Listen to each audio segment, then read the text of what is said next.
Yes. Okay, so we're back for our afternoon session that goes until 2 p.m. And we're going to start with Saskia Wilson-Brown. And I would like maybe Carolina, are you ready to introduce our next speaker? Okay, then go for it.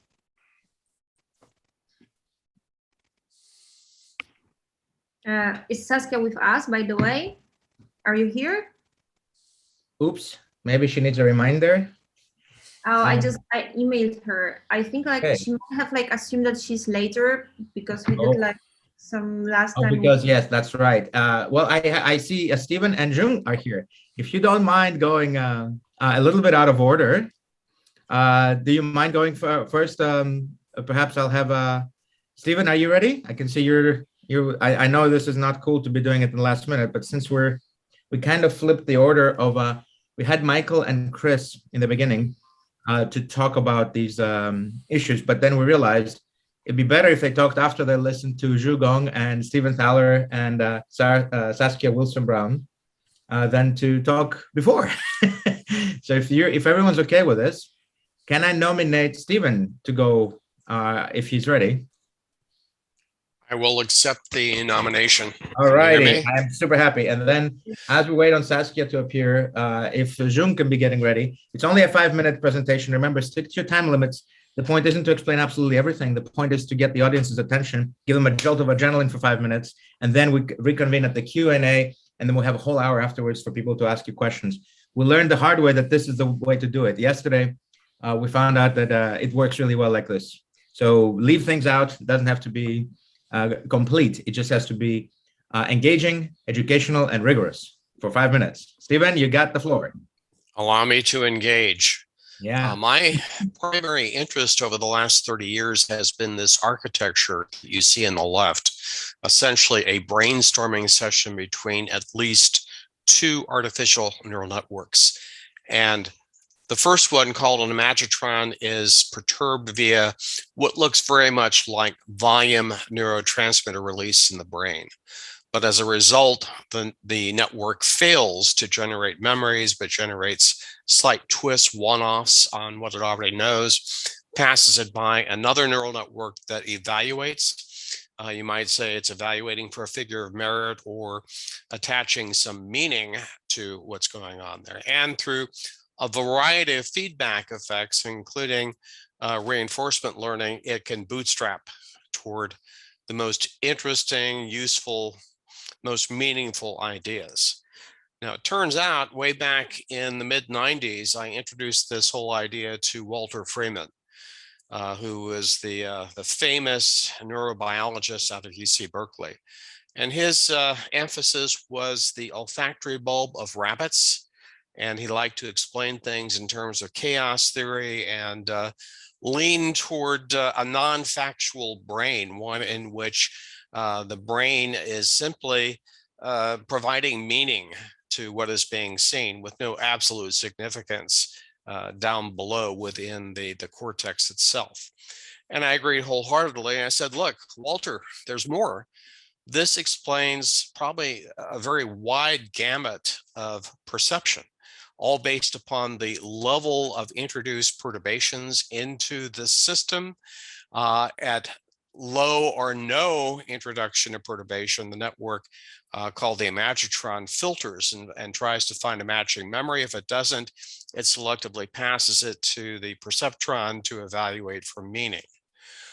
So it's an opportunistic kind of system, looking for unusual things and evaluating them. Then probably something that comes closer to olfaction in the mammalian brain, essentially an environmental input, E, comes in, some minimal amount of noise will basically push the interpretation one way or the other, and arrive at an interpretation based upon context. So the lower net, the perceptron, is aware of the setting.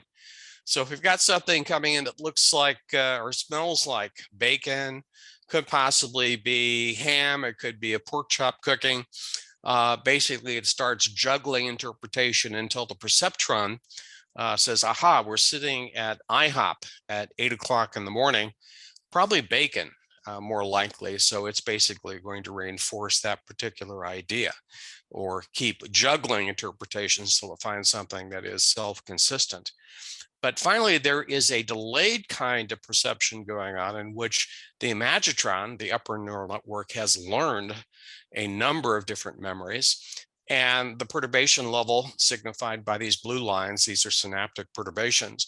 As they get more intense, essentially, it becomes aloof to what the input pattern is from the environment and is combining, hybridizing, morphing the existing ideas until meaning is attached by a perceptron, which can then modulate that internal perturbation level and essentially come up with whole new ideas.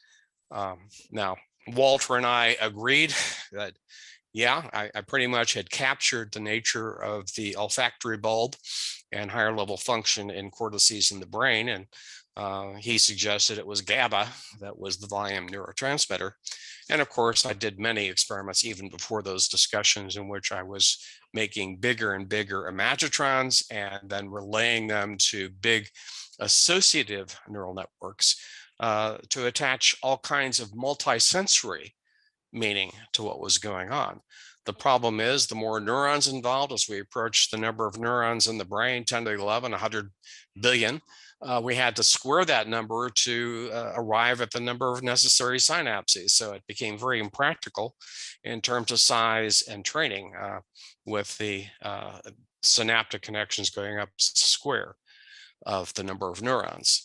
So had to invent a whole new technique, a whole new branch of artificial neural networks in which representation was more linearized. Namely, I began with large arrays of artificial neural networks, each of which contained some conceptual space. And through a combination of simple learning rules, as well as reinforcement learning, they would actually self-form into chains that included not only a base concept I show here in blue, but also the consequences. First, this will happen, then something else will happen. And if by chance it triggered and connected with a hot button, which could be existential matters, it could be, I guess, a child's fear of falling, hunger, thirst, and so forth, or maybe that atrocious smell of poop that Andreas keeps referring to, but essentially that can reinforce that entire chain through successive cycles of injection and retraction of volume neurotransmitters, or at least their simulation. So chaining model 1 could include other chaining models too.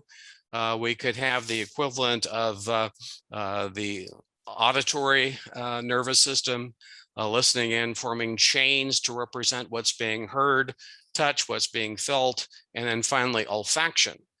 And then what happens is all of these models, these chaining models, are combined. They're unified together into a feeling represented by a highly condensed representation that then various detectors on the lookout for these red buttons can then trigger, based on their presence or absence, the injection of volume neurotransmitters. So thus we see the tidal variation in the injection of these neurotransmitters. So in the end, what you wind up with is a monstrous recurrent network. And if we smell something, what happens is we also co-activate other appropriate chains to represent what we might be seeing in our minds, what we might be hearing, what we might be touching. And that essentially is the large scale invention of meaning to what's being presented, and probably a great aid in improving the accuracy of any kind of artificial olfaction system. So you see the name Device for Autonomous Bootstrapping of Unified Sentience. You can look it up. I just published a paper called Vast Topological Learning, which should seem appropriate in view of this diagram. But I think this is the future of AI in general and olfaction in particular. And we can thank Walter Freeman for giving me the encouragement way back in the mid-90s that has resulted in this invention, which is now inventing new inventions, as you probably gathered from the moot court. Thank you. Any questions? Yes, it's fantastic. I think there's going to be so many questions for you, Stephen, but the way that we do it is we have the next speaker and we finish all the speakers and then you guys sit together on the panel and questions are being addressed to you sort of randomly by the audience. So do we have the next speaker, Carolina? Is Saskia Yes, I see here? Saskia here with us. Hope Saskia. Okay, then please introduce her. And then I ask all the speakers to remain connected for the Q&A, which will follow. Yeah. Great. So Saskia creates cross-media projects about scent, and she's involved in Institute of Art and Olfaction. So let's welcome her warmly. And Saskia, please share your screen and tell us about digital archive of scent objects. Okay, first let me share my screen. I kind of wish there were questions because that's a hard act to follow, but I'll do my best. I think we're, an issue here. Can you see the screen? Yes, we do. Okay, so before I start, I like to start every time I talk with acknowledgements to people who came before. In this case, it's 3 pioneering women. Obviously, you heard from Sissel this morning. So Sissel, if you're still here, hello. Dr. Jackie Morey, who pioneered the VR scent collar back in the 90s.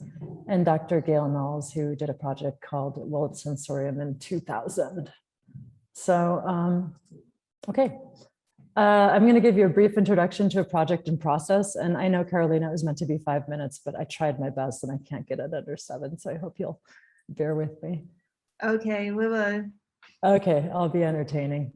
In the context of this academic conference, I think what I'll present is going to be a little bit, more accessible or maybe more relaxed. So hopefully you can all take a little break. So I'm going to start with a story. So in April in 2021, I got 2 letters in the mail, one at home and one here at work, from a friend of mine called Connor. And in these letters, I got, 2 keys and a little note and an address. And it basically said that Connor was donating his perfume collection to the IAO. And that was that. So I tried to call Connor. I couldn't get a hold of him. So I just went to the address a couple of days later, and it was a storage unit near me here in downtown Los Angeles. And when we opened the storage unit, we found about 20 boxes beautifully aligned, perfectly symmetrically presented.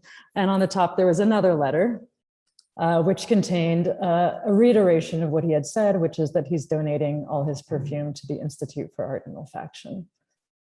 So Connor was an avid collector of perfume, and getting rid of his collection like this was alarming, to say the least. I was a little bit baffled and worried. Kept trying to call him, he wouldn't pick up. And later the next day, I got a call from a friend of ours in common. And the moment I saw Simon's name on the screen, I knew that something had gone wrong. And sure enough, the day that I got the first letter, Connor drove out to the desert here in Yucca Valley near Los Angeles and committed suicide. So grief, obviously. But in addition to the grief, I was left with a little bit of a problem because suddenly I had this responsibility to do something with this donation. Now, I run a nonprofit called the Institute for Art and Olfaction based in Los Angeles, which I founded in 2012. And we're devoted to access and experimentation in the field of working with smell. And because of the nature of what we do at the Institute, I thought that possibly Connor left his collection to us specifically because we had the infrastructure and the capacity to do something public with it and to put it somehow to work for the greater good. So our first task was to archive this collection, or I should say to enter the data of this collection. And it took us about 4 months in a massive effort of volunteers led by Daniel Krasovsky, just entering all the data, all the ISBN information for the books, all the release dates for the perfumes, etc. And as we're going through all this material, all these historic perfumes, we obviously were reflecting on the tragedy that led us to the situation. And also, going through all this stuff, I started thinking a lot about the purpose of stuff. What is the point of all these collections? What is the purpose of all these bottles? How do they reflect us as human beings? And mainly, how can a collection add to cultural dialogue around scent? And more specifically, how can a collection add to cultural dialogue around scent if no one is able to access it? I wasn't sure that it could. So, however, I was in a bit of a pickle because, as a nonprofit director, obviously resources are always an issue. We didn't have the resources to create and staff an in-person permanent public library for Connor's collection. And then on the flip side, I didn't really see the point of having a sort of a Google spreadsheet living on the internet for all eternity, reflecting a list of perfumes from somebody that most people don't know. And yet I still had this obligation to do something with this collection, I felt. So I connected with an old friend, Anna Gerber, who, in addition to being an old family friend, is a world expert on multi-platform storytelling. She's won a Peabody and she works a lot with Google Arts and Culture. And we started thinking about the collection in terms of access, but also in terms of the purpose of material culture. We asked ourselves sort of what the very point of collecting was, and we came to a couple conclusions. One, for collectors, I think they'll often say that the point is the simple pleasure of discovering and, to a degree, owning this stuff. Also, they'll often tell you that the purpose for them is the community, the kinship system that's created between collectors across the globe. Zooming out a little bit, of course, there's the purpose of preserving and shaping, and in some case, creating culture that collections can take on. And then, the fourth point, the one that really Anna and I sort of concluded, supported everything else, was story. At the core of collections and of collecting, the purpose can be to fuel and expand on our very human love of story. So we sort of started to believe, and I think we believe, that objects gain more cultural value when there's a story attached. So that's a little bit of the end of my story, and I'm just going to briefly tell you about the project, which is a project in process. So Wonderworks is what came of this, and it's a collaborative public digital archive of aromatic objects. The broader scheme of the project is to create a digital collection of collections, as it were, that connect to one another through story. So we're not quite sure of the final form that the project is going to take yet, and we're exploring a couple, but our main interest is in creating a structure that rests on a narrative-driven database that takes each material object as an entity unto itself and connects it with a story-based attribute entered by a user. In turn, these attributes, whether object or concept, will connect to other objects and attributes and concepts. So initially, we're drawing from our existing collection and, of course, the Connor McTeague archive that I already told you about. But the hope is that collectors around the world will load their own collections into this interconnected database, and the broader public will share their experiences and stories as prompted by the objects in a sort of constellation of narrative reflecting a multiplicity of meanings.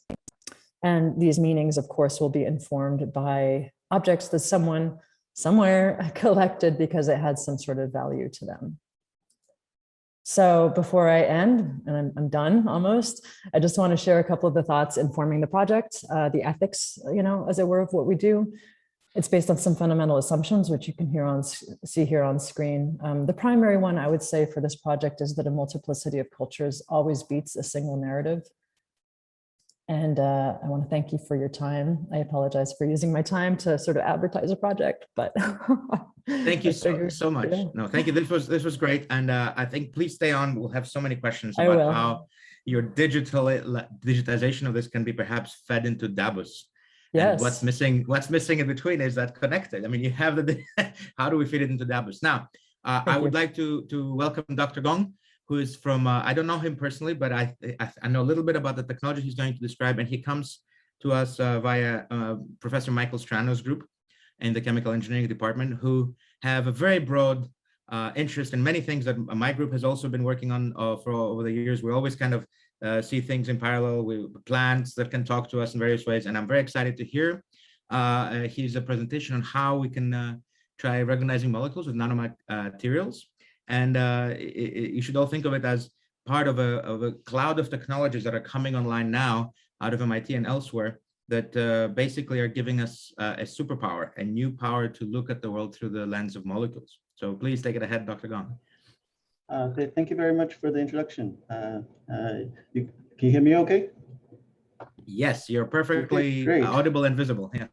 Yeah, so I am a research scientist with Professor Strano in chemical engineering, and I'm just going to give a brief talk on generally what we've been up to in the sensor area of the lab. And this is kind of an overview of the Strano research group. So the group kind of focuses on studying nanomaterials, often looking at what makes nanomaterials unique, how can we make them reproducibly, and lastly, how can we make them for various applications? So we study photophysics. We try to make little robots out of them. We actually recently been trying to harvest energy using nanomaterials and the change in temperature in the air by installing this device on the roof of our building. And then the area of the lab that I'm mostly in charge of is developing biosensors and looking for the right applications with the right sensors. And kind of a summary of what a sensor is, right? So I'm calling this a chemical sensing element. So one way a chemical sensing element can be designed is to have something bind to an analyte. And then afterwards, after that binding event, some kind of transduction happens. And transduction is basically the system telling you, okay, I've bound the target that I'm interested in. So the example of an optical transduction is if you buy a pregnancy test, for example, at the pharmacy, and you see a color change. So that's an optical indicator of what's going on. And we have optical indicators, we have mechanical indicators, we have electronic indicators.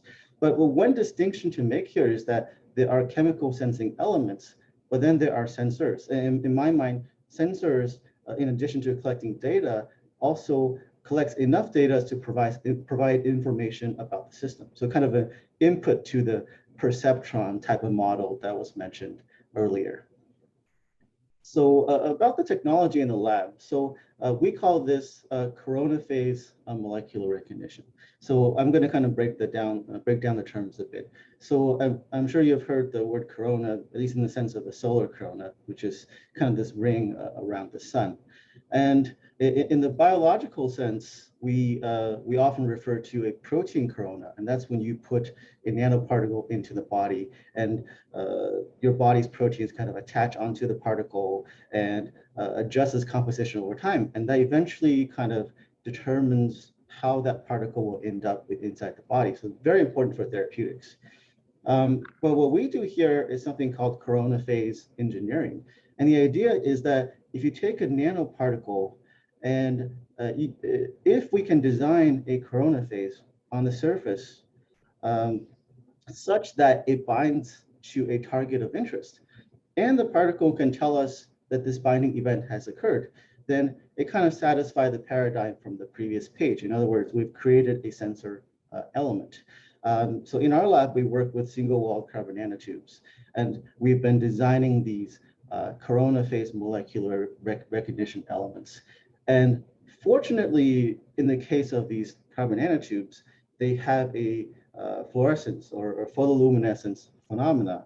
And turns out that when a binding event occurs, this optical signal that we receive changes. So, so this is how the molecule kind of tells us, here we have a target in the local environment. And we've been kind of targeting this type of technology for various applications. And this is what we call a label-free type of chemical sensing. So potential uses for this are monitoring various biomolecules within the body. We can either use it in the sense of an implant, or we can take samples and monitor serum levels of chemicals or proteins. We can use it to study cellular biology. We can use it to monitor manufacturing processes. And one of the projects that I've worked on recently has to do with food and water safety. And the idea is, can we have rapid tests kind of that are reliable and distributed to different levels of the supply chain, so we can catch sources of various adulterants before it affects the general public. And I'm kind of skipping over all the sensor development aspect of the work, but so far these are some of the targets that we've worked on recently. We worked on hormones. We can detect dopamine, serotonin. We can detect reactive oxygen and nitrogen species. And recently, we have actually detected those from single cells. So we can look at how cells are different from each other. I've detected heavy metals ions for food contamination, and then also an array of proteins. And I guess the most interesting one is that we found a really good sensor for the M proteins of SARS-CoV-2. So we're trying to make that into a rapid test to detect the presence of the virus in a patient's saliva. And also, we've been working on various form factors, paper strips, optical probes, and things like that. And so I'm kind of just going to finish here. But really, the two questions that are kind of difficult for this field is, one, how to best design a coronaphase. We can kind of think of it as an artificial antibody, and nature had millions of years to come up with a strategy to make elements that bind to something else specifically. So I think that this step really requires some computational expertise, and that's kind of what I've been doing recently. And the second thing is, which nanomaterials are best for this application? Maybe it's not carbon nanotubes, but we're looking for the best control materials to be able to perform this type of recognition. And hopefully these sensors will eventually provide inputs into systems like the perceptrons or olfactory systems like you guys talked about. Thanks. That's a fantastic, thank you so much. That is a fantastic overview of this technology. And I have so many questions. Now, the main question is if Michael and Chris are ready to do their conversation now, or should we have the people ask the questions first? It's up to you. We have it kind of loose in the schedule. It's up to who wants to, who is ready. If you aren't ready, then I can ask a couple of questions. I'm ready. I'm assuming Chris is ready, but it's really up to you as the MC. Okay. Well, we actually finished ceremony. Huh? Yeah, we finished 2 minutes early, so let me attempt a couple of questions. Then you guys will talk to each other, and then at the same time, I think people will probably be invited to kind of raise their hand, and I'll give them the floor. So starting with the last speaker, how fast do you think you can get this to work? Where you and how non-invasively? You showed that you can do hormones. Are those? Can you? Hormones are too big to fly around, but they have correlates. Like for instance, cortisol is 365 molecular weight, so you probably wouldn't be able to smell it if you were a dog or a human. However, it's a hormone. It's a protein related to stress. Therefore, how fast can your device work, and can it work in the gas phase? So how fast? I think you're referring to the kinetics of the event. Like how fast does it bind, and how fast does it tell us? So yeah, how fast can it tell us? Yeah. I think it depends on how optimized the system is. So, for example, when we're detecting reactive species, that's within seconds. If we're looking at protein targets, for example, the M protein for the virus, that's on order of 15 minutes. And also, because it's a binding event, the longer you wait, the better signal you get. So there's a trade-off between, at what point do you, is that the detection level that you care about? Got it. Yeah, understood. And is there a weight cutoff? Like how big can be the thing that you're detecting, and also how small? Yeah, so we've been working on, I would say, mostly proteins or small molecules, and that's because we use nanomaterials. So these nanomaterials are, several nanometers in diameter. So you can imagine that it interfaces with the target with a surface of several nanometers. That being said, though, I mean, you can also detect something bigger, right? I think that the analogy here is the blind man and the elephant, right? So you can detect certain parts of the elephant, and if you detect enough parts, then we know what's going on. So that kind of, I guess, solved the size limitation. Yeah.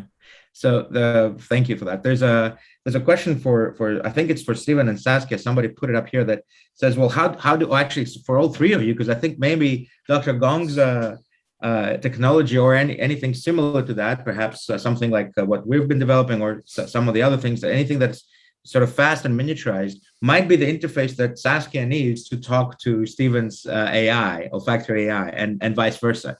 So the two questions are, what's missing from Saskia's digitization of scent for it to be able to analyze with artificial intelligence? Or are we there already? Maybe you can already feed it spectra or something like this from your perfumes.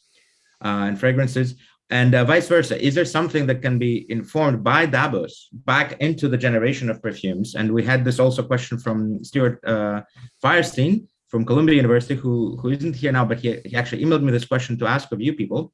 He asks, what is the reverse? We're always talking about smelling the world. Can we generate smells now based on some understanding, perhaps with Stephen's and Saskia's? If we manage to couple your two systems via Xun's system, perhaps we're getting somewhere. So I think I'll direct it first to Saskia. What is missing from you in order to have artificial intelligence kind of sniff it?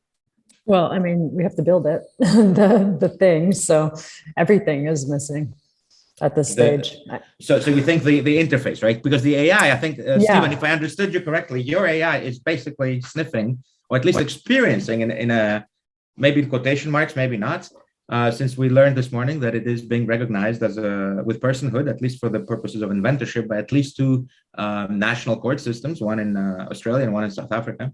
So, Stephen, do you think that your system Davos can consume the output of these devices and the digitalization that's already happened? Is that enough for your system to essentially experience this? I can say from past experience that I can achieve unprecedented levels of sensor integration. So the whole philosophy is bring way too many sensors to the picture and let a Davis type system eliminate those that are less influential in classifying what is out there. In terms of feedback, yeah, I mean, the sky's the limit. You can, turn around and use the extra clues, interrogate, the non-olfactory part, or even the olfactory part even more, to refine one's evaluation of an odor or odorants. So the generative part, yeah, can be done. So your thing is reversible, correct? I think it's reversible, yeah. Very cool, very cool. But as usual, it's the amount of money being pumped in to reduce to practice.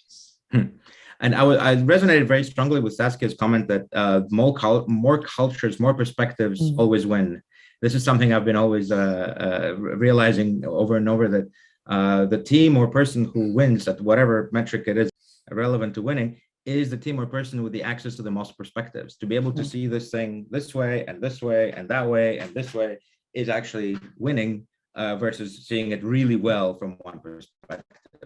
And what is the experience of having so many different perfumes and not being able to show them to the world? I think it must be frustrating for you. How do you let us into your giant collection of perfumes, Saskia? Well, that's exactly the problem. I mean, that's exactly the problem we have, is we have all this stuff, and then, I think maybe touching on what Mr. Thaler was saying, I think one thing that could be interesting is, so we have a problem is that when we're entering the data, we have an innate bias. I smell a perfume and I think, okay, whatever, the stories it triggers for me are my stories and my perspectives, and it's a sort of two-part problem for us, because on the one hand, we're trying to do something that that celebrates that bias, that personal story, memory connection, that I'm sure we're all tired of hearing about. But on the other hand, we have a responsibility, at least those of us who are running the thing, to make it as objective as possible. So that's somewhere where I think like this sort of machine learning AI type approach could be interesting, because it would remove us from the equation and create sort of a blank slate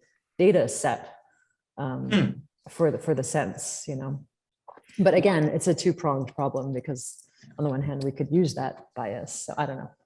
I felt the pang of pain when you said remove us from the problem. I know. I don't know. I mean, the whole thing is celebrating human experience. It's just the initial data dump for us here at the Institute, very specifically. I mean, other collectors will bring their bias, and that's the point, But yeah, it's been challenging. And I'm really, no, go ahead. I think Andreas is right on the mark. It would be an excellent marriage. Yeah. With the data that's there and putting it into Davis. And I do tend to take issue with, more is better, because usually you've got perspectives that are butting heads with each other. So the issue comes up, what is the intent? You're going to take a pragmatic point of view with AI like Davis, what are the advantages? So what's going to happen is you're going to see perspectives which basically dominate over others simply because they achieve some desired result. I mean, but then it could be divergent too, in which you are creating alternative perspectives. But if you are looking for something that's more convergent on an idea, then you're going to see a competition among those perspectives. We're not looking for convergence. We're looking for diversities, you know. So that's, and I understand why you would take issue with that point coming from where you're coming from. But from my perspective and from our perspective on this, is we're trying to celebrate the messy, you know, reality of what humans are, you know, and how we think and how we remember and how we, you know. A little side note to do with intellectual property, we came across a really early problem with this is when we were entering the data on all these perfumes, you know, we were looking for the information. And the information isn't really typically very public. It's sort of the closest you come is Fragrantica. I don't know if I'm sure you're all familiar with Fragrantica, which is a website. What is that? It's sort of an online encyclopedia of perfume, and it's a sort of community-driven website where they record every perfume release. But it's owned by Zoran and Elena in San Diego, and it's their IP. So we came into a problem quickly where the information we can get on these fragrances, like olfactory notes and whatnot, was primarily from our own experience, of course, but primarily we found on Fragrantica. And when I asked them if we could, you know, work with them or scrape their data, they said, no, it's our IP. So we have a real problem in that we can't really get the data other than trusting our own noses, at least for olfactory notes. The release dates, we'll just have to email all the companies. But so that's an instance where AI could be helpful. Also, perhaps I'll throw this to Xun, that if you were to analyze this perfume in a label-free way, that using a device such as he has demonstrated and shown here, you might be able to get around this IP, because if the IP is in how you describe these notes, there's a difference between what something's made of and what it smells of. So Dr. Gong can tell you what it's made of, I think, right? I don't know how confused would you get if you were to be given a fragrance that has maybe 10, maybe 20. No, I mean, we could do GCMSs on everything, but I mean, I don't have the money or the time, frankly, you know. And also, as anybody knows with the GC, I mean, you have like these spikes of stuff, and most of it's kind of irrelevant to the experience of the fragrance. So and also, I think GC is more than we need, you know. And also GC, you should know this. Most people in fragrance world don't realize that GC is not authoritative. It's not the final word. Different people with the same machine, with the same data, will interpret it differently using different libraries, different confidence intervals. And for more money, you get a longer list of molecules. That should tell you. Exactly. Exactly. But I do want to ask Dr. Gong here, could you parallelize your device to, let's say the human nose has 400 different receptors, okay? Each appears in many thousands or tens of thousands or even millions of instances. Could you parallelize your coronaphase such that you can tweak each one of them slightly differently? And then from the combinatorial inputs, you might start getting a perceptual, a window to perceptual space versus the analytical space. Yeah, and I think that's kind of our goal here, right? Because yes, we're creating one sensor at a time, but one of my ongoing work is, can we create a diverse array of an array of sensors such that we pick up a larger range of molecules. Another comment here is that maybe it's less about one molecule at a time, but combinations of molecules, some combination of them that gives you a different significant type of signal. So from a sensor design point of view, I agree with you that to a large degree, more information is better, mainly because at least I think we are currently still limited by the type and the amount of information. But I guess a better way to say it is better information is better, right? And part of that, I think, maybe will involve some kind of computational model. The idea being that we can put the information that we have into a current model, and maybe the model can tell us where do we need more information. And to follow up a previous point, I think there definitely is a disconnect between what molecule is present and what the person experiences, right? So how do we kind of bridge that gap? And that might also there be a algorithmic type of solution here. Right. So to write on this point, and this last thing I'll say, and then we can all sort of listen to Michael's and Chris's interpretation and jump in as we feel. There is something very keen here that is key, I think, between the interpretation of the human and how little we trust the humans. And at the same time, all that matters is the humans. So in my experience, we spent many millions of dollars generating the nano nose, which is a field effect transistor based on nanomaterials, not graphene, not single walled nanotubes, but in our case, we use zinc oxide nanowires and polypyrrole nanotubes. But essentially, it was similar in nature that we had olfactory receptors stabilized there and would identify scents, not molecules. Now, after our DARPA funded ended, we ended up, I ended up getting a grant from GlaxoSmithKline, a few $1 million there were also of combined work, because we decided that one solution that this is providing us, this kind of device, is to the problem of biopharmaceutical development and fermentation. What I had noticed is that when I went to their manufacturing plants, the people making the drugs were in the basement, the scientists were in the middle, and the administrators and executives were at the very top floors. So the top floor in the middle and the bottom floor never spoke to each other, and the scientists were being sort of accosted by both floors. So I went to all three floors. And I noticed that there were people there that had worked for 20, 30 years, and they could tell you by their nose that this run here will go bad on Thursday, and they could tell you on Tuesday. And they said, every time it smells like this on Tuesday, by Thursday, we'll have to throw it away. Now, the solution that the scientists and administrators had come up with is to do more and more analysis. So they would have these ports, would pick out a little bit of they were calling it online, GCMS, all the LCMS, all these other techniques. And we calculated there was about $1,500 per data point. And they were trying to collect thousands of data points per day. I mean, this is incredibly expensive, time consuming, and it didn't work.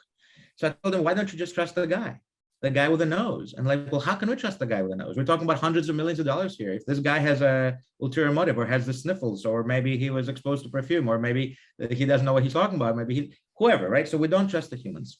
So I pitched them this idea, and to their credit, we all worked really hard to actually deploy it, is to put little noses next to the humans. And just whenever the human experiences something that they're saying, all right, listen, this is Tuesday, and I know that when it smells like this, okay, we record that scent, whatever it is, not analytically. And we say, okay, this is smell number 58. How many times will it take the executives to see that every time smell number 58 came out on Tuesday, by Thursday, they've thrown out, millions of dollars worth of drugs. So that was the idea. It didn't complete, it didn't converge, but we are still riding that wave of bridging the analytical part, or eliminating an analysis from where it doesn't belong and replacing something which is in between. This is not as good as a human nose yet. However, it might give human noses the objectification necessary. So if this unambiguously says, whatever this guy is talking about, I don't know what he's talking about, but I call that number 58. Okay, and it's the same one thing over and over. Then we might start believing in our own noses, because there is this element of trust. Somehow we can, I think part of it is, and Saskia here might back me up or not, part of it is that it's very hard if I have this perfume here, which isn't, it's something else, but if I can't point to the ingredients. When I spritz this in your nose and I say, okay, can you feel the orange peel and the blueberry and this and that? Well, how you point to it. It's, if I take one molecule or one fruit and point it to your nose and say, strawberry, here, look, okay, you're binding the signal between a visual and an olfactory stimulus.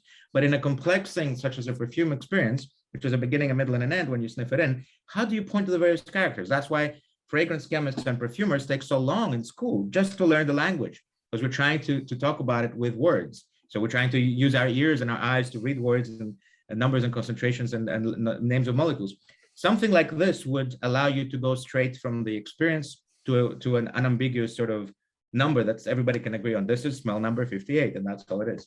So with that, unless the panelists have anything to add to my spiel, I will open it up to Chris and Michael, and I will shut myself up. And they, yes, Anne-Sophie, Professor Barwich here, the smellosopher, who, by the way, let me plug the book again. This is her book, Smellosophy. You should all go and buy it. She does a fantastic, and this is what she looks like, unless she turns on her face. She does a fantastic overview of smell. Everybody should But also the two speakers, you can see the book up there, Light and Materiality, is a book by Chris Rose, Professor Rose from RISD. And this is the latest book by Michael Benson. Also his other books, some of them are here. Space Odyssey is Michael Benson's book. So I'm letting Michael and Chris take it away and summarize this for us up until 2 o'clock, at which point we will break for an ideathon. And Nikhil and Carolina will guide you to an app called Gather. I'm asking all of you to go there. It's a networking app. We've created this environment for you called the Speakeasy. You can bring your own drinks if it's not too early for you. And you'll have a little avatar that you can walk around and interact with people. It takes 30 seconds to learn. So please, Michael and Chris, take it away. I have to say I'm embarrassed that I missed a HAL reference earlier. I guess it's because I was rushing between, places here in Toronto. But interesting that came up. Chris, are you there? Yeah, I'm here. I'm alive. Good. My video Matt, let's spin Michael and Chris as they're having this conversation, if possible. Thank you. Good to see you. Hello, everyone. And just to say, Michael and I have been talking for quite a few years, and also through this gentleman, Michael has also introduced me to Andreas, and the three of us have been chatting on and off for several years. Yes. But, I had a question from Michael's presentation at the beginning of this conference. He said that any new technology invents its own accidents. I just said it again, any new technology will invent its own accidents. And That's from Paul Virilio, yeah. He explained that was based on the invention of the railway engine. So it's that picture of engineering, the state of engineering at that level. And I immediately thought, well, why is that? Why does that happen? Now, it's one explanation is that they left something out, because the thing that causes derailing, which is the accident in question, is gravity. So it's a whole machine that is invented to resist gravity, and yet that was left out of the equation. So I don't know what you think about that, Michael. I would argue that actually the derailment is a problem with the rails more than gravity. Of course, gravity, then you get gravity assist immediately, By the way, that comment was Paul Virilio. It's an adaptation of an observation he made, that you invent a new kind of technology and then you create a new kind of accident. And part of my point at the opening of the conference yesterday was that we have to be very careful, because this is a very exciting new technology we're talking about for 3 days today. But of course, inevitably it will have, this is we're human beings, everything we do has two sides, for better or worse, in fact, for better and worse, right? So that's kind of what I was getting at. But your invoking gravity calls to mind another quote that I think about all the time, which is Walter Benjamin, his famous observation: there is no document of civilization which is not at the same time a document of barbarism. It was one of the most profound things he said. He said many profound things, but for me, it's, and for me, okay, you could look at that from many angles, that all civilization is rooted in deep barbarism in our deep past, or that everything that, the computer we're speaking through, computer systems we're speaking through, the internet was created as a project to make sure that if nuclear war broke out, we would have, still have an ability to communicate, the military could, and so forth, so on and so forth. And for me, that what I come up with when I think about Walter Benjamin's statement is the Saturn V moon rocket, which I also mentioned yesterday, which was a fantastic example of civilization achieving a fantastic thing, which is we landed on the moon. Of course, it was part of the space race, and it was designed by Wernher von Braun, who learned his stuff in an SS uniform and building V2 rockets, which rained down on London at the end of the Second World War. And so that's a classic example, right? That's not to say that the incredible inventivity and optimism behind that inventivity that we see at this conference has to be looked at in a highly negative way. It's just that we have to be very careful about new technologies. And one thing that I think you probably will agree with me on, Chris, is that those who are deep into creating technologies, research, pure research, inevitably have to spend all of, 110% of their time doing that. It's really about, there's a lot of similarity between art and science in that sense, artists and scientists, it's really about being deep into the joy of creating something. Well, so you don't have time really necessarily to think about what the consequences could be, at least while you're doing the research. Of course, having said that, we've been talking about it with Andreas, with the other Osmonauts for months now. I'll shut up. Well, on the art science question, there's two other points I was going to suggest briefly. That while we were listening to the moot court, I was listening to the articulateness of the people speaking and all sorts of different points of view. And Andreas has mentioned the carrier wave idea, where the difference between the font and the meaning of something. And we seem to be very good at carrying carrier wave upon carrier wave, as it sense that different language, understanding different languages, that there are all sorts of hidden meanings from the people who have a second or third language, for example, may not get by a native speaker of the language. That's one thing. And my mind was sort of going backwards and forwards between whether the person, this is in the moot court, whether the articulate nature of their speech was more persuasive to what they were actually saying. So I'm reading a poetic kind of issue on top of what they're actually saying. Now, I think, that's the nature of language and the refinement of language. Very interesting. It makes me wonder that the machine outputs of any kind of system may not, this is an interesting point, it may not have this kind of secondary and tertiary meaning. It's really interesting you mentioned that, because I was listening to Steve Thaler's, is it pronounced Thaler or Thaler, by the way, Steve? You hear me, Steve? Anyway, Steve Thaler's presentation about his olfactory. He's about to tell you. He's about to tell you he was muted. Oh, yeah. No, I answered to either one. I asked because you must have some Croatian ancestry or Slovenian. Well, German. Oh, okay. Anyway, it doesn't matter. I was very impressed with a lot of what you were presenting briefly today. And I kept on thinking about Marcel Proust and his Petite Madeleine, the swooning from his great epic multi-volume series of books called In Search of Lost Time. And he famously in the first book, he tastes a kind of cookie that he ate when he was a child, and he swoons back, and then the rest of the book is his memories of that lost time. And looking at your layout of Steve's, your layout of how this might work, I suddenly realized, wow, I'm looking at maybe a little bit of a MRI of Marcel Proust's brain at the moment, of eating that cookie. So then the question is, we have two different kinds of language, right? Just as you suggested, Chris, you've got the zeros and ones, presumably, of this highly sophisticated AI system, machine learning system, recognizing an input, a scent, or a taste, which is, based on scent anyway. And then you've got the repercussions in the humanities in the way we as humans, produce meaning. Yeah, I was thinking that throughout this conference so far,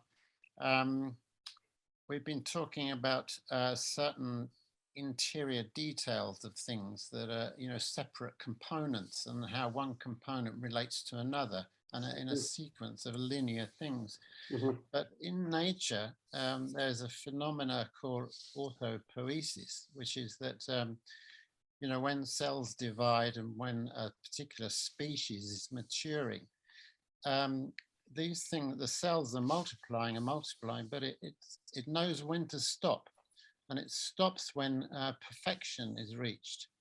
And there's a complete system, a circular system is completed, and then it stops, and that's called autopoiesis. And I kept asking myself, where is the autopoiesis in this kind of situation that we're discussing, where the technology and so on? It's an interesting challenge because we're not there yet, but we're almost there. Well, isn't that kind of one of the questions about AI and machine learning is that, will it, first of all, you've got those who are theorizing that it can take over, and it will take over, and we have to be very careful, and probably we do. Will it know how to turn itself off? Will we know how to turn it off? Will it just simply fill the universe with replicants of itself, and then we will be the byproduct, cast aside? I mean, you mentioned earlier, Chris, you mentioned earlier about,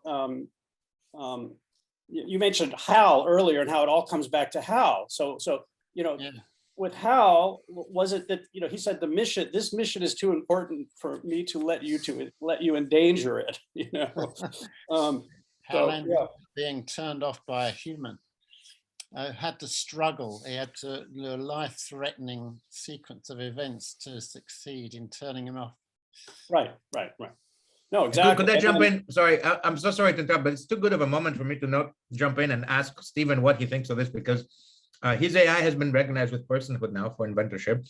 Stephen, is your AI afraid of death? Does it ask you not to turn it off when you go to do that? It is afraid of death. In fact, those hot buttons I talked about that are probably congenital, they trigger the equivalent of cortical adrenaline, which in turn will stimulate new ideas that are then recognized when the system retracts those synaptic perturbations. But I think the two of you would really be interested in hearing about the resulting philosophy behind it. In some respects, it's rather encouraging.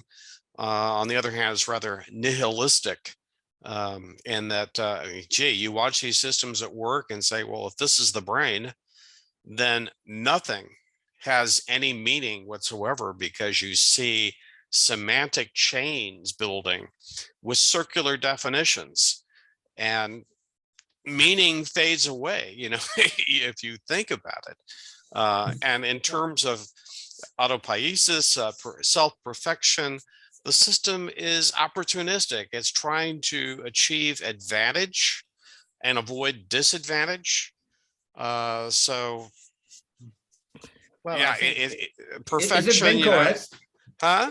Is it being coerced by you, because of the fear of death? Do you ever tell it invent or else, or I will turn you off? Well, basically, I can implant the equivalent of deathly, lethal consequences in terms of hot buttons, but it's not necessarily death. It could be, well, invent a new high temperature superconductor, or invent something that can be tested in the courts. So those are the hot buttons involved. Couldn't you argue that the very foundation of a sense of self lies in the necessity of the self to succeed within an environment where death is a very real possibility? That you cannot. You could even argue that there could be no such thing as a sense of self, without the existential risk. That our entire persona and not just us in the animal kingdom, even in the plant kingdom, our sense of self, of individuality, is formed in the us versus them, me versus them dynamic. You know what I mean? Well, it comes down to a matter of Darwin. If you don't have hot buttons for fear of death, fear of success, and so forth, well, fear of death, you're going to walk off cliffs, accidentally point shotguns at your head and so forth. So by definition, what's left are the things that are self-serving. No, exactly. So how do you create an AI that is anything like what we would recognize as an intelligence, unless it has some inbuilt, that's that's what that team in the 60s that made 2001: A Space Odyssey got at after going to talk to people at MIT and in Cambridge, the code breakers, 20 years later, who had been at Bletchley Park, in the UK, they spoke to people there and so forth. We have two hands raised. I would love to ask those questions, and then we're all going to go together and continue this over fake drinks.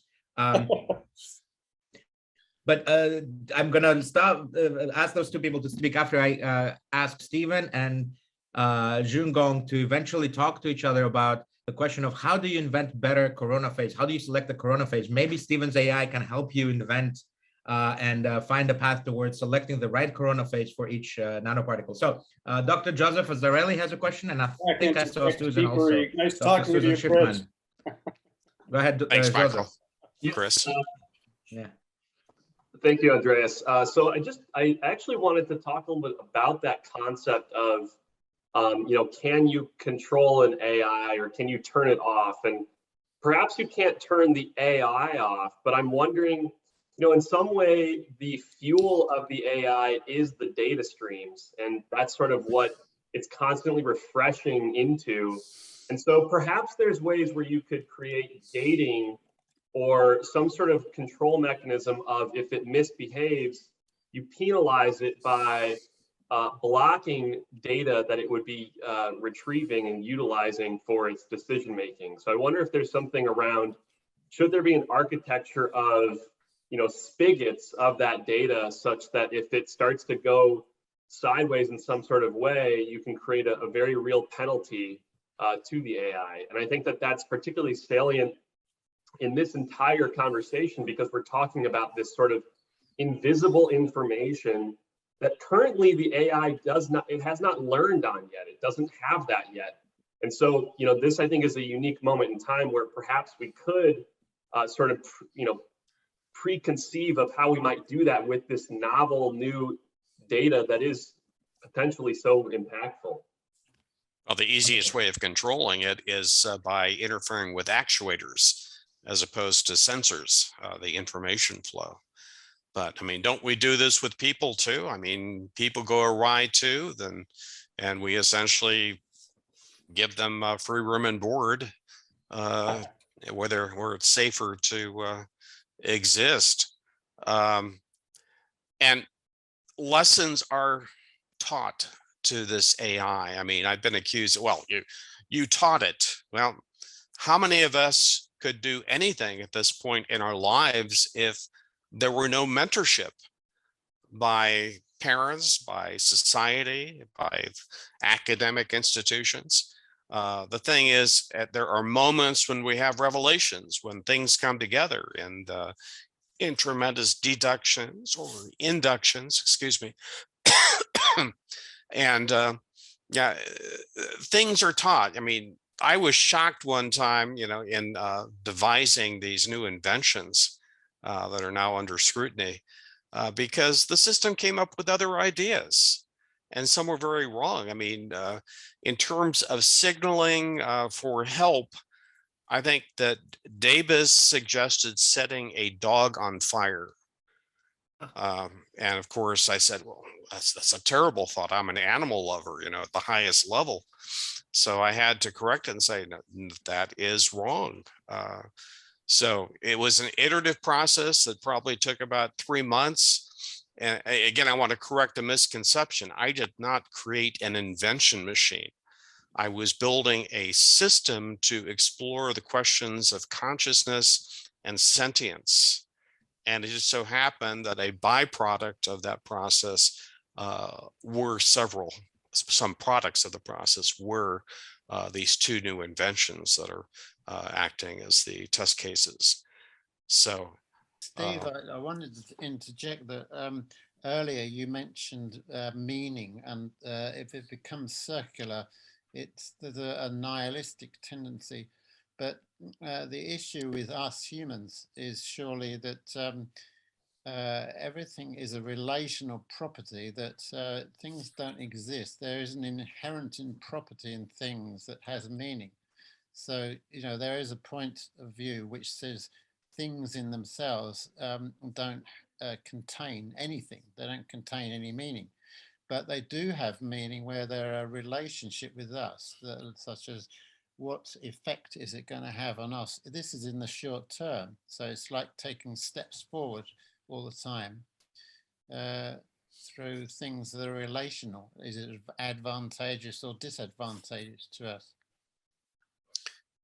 Well, I'm not quite sure how to understand the question, but I mean, it's all very personal experience. It depends upon the accumulated experience of the AI or the individual.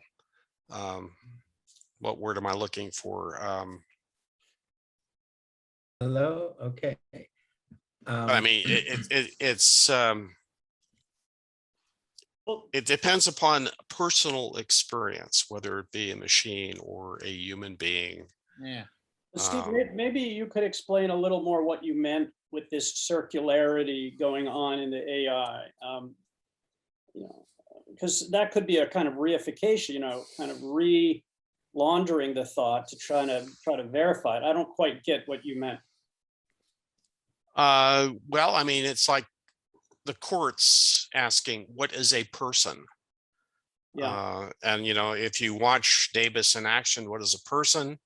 Well, it can go the direction of a living, breathing human being, or it can go the direction that the Australian judge went into, basically an agent noun. But it basically comes back on itself. It's like the little kid asking, well, you know, what's that? And then asking for the component component statements within the question, and drilling down. But I mean, when you watch the trajectories taken through these conceptual spaces, they are circular. They come back on themselves. There is no absolute significance other than, I guess, the equivalent of societal gaslighting. You know, this is just the way it is. Over time, it happens gradually. It isn't cruel, but it does happen over time. We habituate to it, which makes me question the whole nature of intelligence. Right. You know, and basically I look at the universe. What has intelligence? It's the little itty bitty bacterial things crawling around the planet. And the thing that really has power is gravity. That's what governs the universe. So it doesn't have to think. So there's a trade-off. The smaller you are, the more you are creating these different topological pathways that are typically circular. And of course, you do create things that are pragmatic, that do have value. But is there any absolute significance to them in the long run? No. As soon as humanity vanishes from the universe, it disappears unless there's an alien species out there watching. I'm reminded of another science fiction story that I read when I was a teenager. And this was set in an era where all manufacturing had been automated and was underground. And the situation on the surface of the earth was one of consistent warfare. And the soldiers were fed with updates on their rifles every week or two. And not that they asked for it, but they got it, but they didn't have any instructions.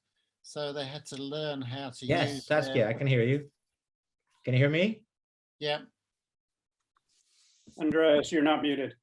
Yeah, I'm sorry. I'm in two places at once. I'm a quantum particle. I am in the Gather app and on Zoom. So we've learned this is a very bad idea to have a Zoom going where everybody's so involved. I don't want to stop this. At the same time, we have a bar that's like half populated on the Gather app. Can we watch your wave function? What's the link for the Gather? Here, I'm gonna do this, and now you're gonna. The link is in the chat, but here's what I'm seeing. We're in the bar here. So yeah, I'll put the link up here again. Everybody can go into the bar until 3 o'clock, and then we'll kick you out, and you'll have to come back here. So don't get too involved. Don't get too drunk in the fake bar, okay? But try and join there. It's fun. So basically, our marching orders are to jump into the bar now. Please, I mean, I'm sorry we put it in the middle of the day. We're still experimenting, learning how this works. It appears our instincts were correct in the sense that we're gonna get a lot of traction from having Michael and Chris talk, but they were incorrect or correct of some of us We thought it's a bad idea to interrupt the conference to go to the bar and then come back to the conference. But it's a fake bar, so at least nobody will be intoxicated. I see Joseph's there, Professor Barwich, and Anne is there, Saskia is there, Xun Gong is there. So let's head over. Just click on this link, but the Zoom will keep running, and then we'll meet back here at 3 o'clock for Professor David Carl's very important lecture on how how he took down Cambridge Analytica and what it means for privacy. We were just about to get to the meaning of life. I know. We should have kept it at the end of the day. Well, look, there's a lot of people coming. Come, you're missing out, man. You're missing out in the bar. Hey, we'll go to the bar, I guess. Yeah. See you in the bar. So yeah.